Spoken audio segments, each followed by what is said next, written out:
마가복음 12장 35절에서 44절까지 말씀입니다.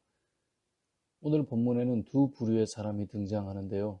한 부류는 서기관이고 또 다른 한 부류는 가난한 과부입니다. 그리고 한 부류는 많은 이들이 칭송하고 높이지만 가까이 하지 말아야 할 조심할 대상이고, 한 부류는 가난하고 부각되지 않는 인물이지만 하나님이 기억하시는 인물로 말씀하고 있습니다. 서기관은 어떤 모습을 보여줍니까?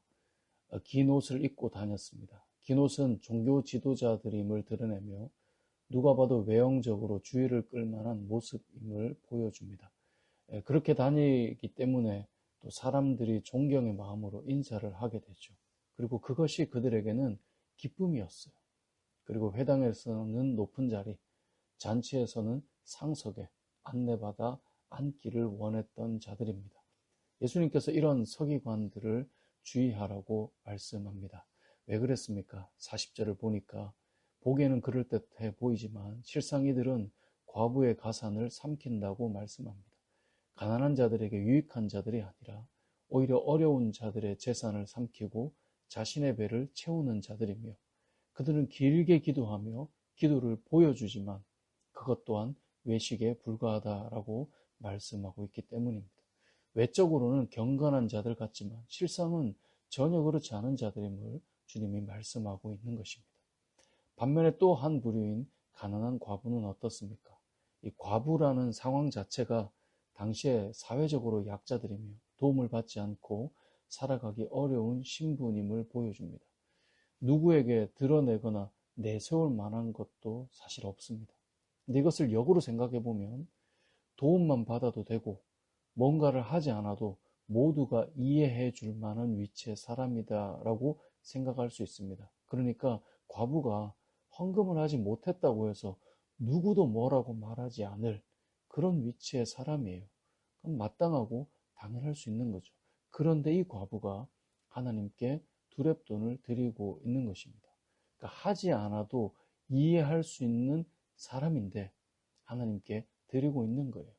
그래서 누구보다 적은 금액을 드렸지만 이 가난한 과부를 향해 주님은 누구보다 많이 하나님께 드렸다고 말씀하고 있는 것입니다. 이것은 무엇을 의미합니까? 하나님 앞에 드리는 것은 절대적인 금액으로 평가되는 것이 아니라는 것이고, 각자의 삶의 형편 속에서 하나님께 어떤 마음으로 나아가는가를 하나님은 보고 계시고 기억하고 계신다라는 것을 알려주고 있는 것입니다. 또 하나 기억할 것은 41절을 보면 이렇게 말씀해요. 무리가 어떻게 헌금함에 돈 넣는가를 보실세. 우리가 생각할 때 아니 주님이 왜 이걸 보고 계시지? 이럴 수 있겠지만 무리들이 어떻게 헌금을 하고 있는가를 지금 보고 계시다는 거예요. 그리고 헌금에 대해서 분명하게 보셨고 평가하시고 있다는 거고요. 헌금은 하나님을 향한 믿음과 감사의 고백이 담겨 있는 것임을 분명하게 주님의 평가를 통해 우리에게 말씀해 주고 있습니다.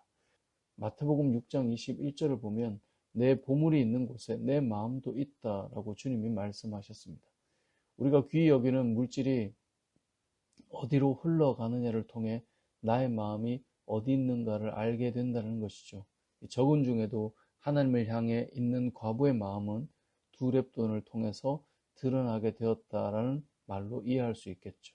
왜냐하면 하지 않아도 충분히 이해받을 수 있는 어려움의 사람이었음에도 불구하고 드림을 통하여서 그의 마음이 하나님께 감사하고 믿음의 고백을 나타내고 있다는 것을 알려주고 있는 것이기 때문에 그렇습니다.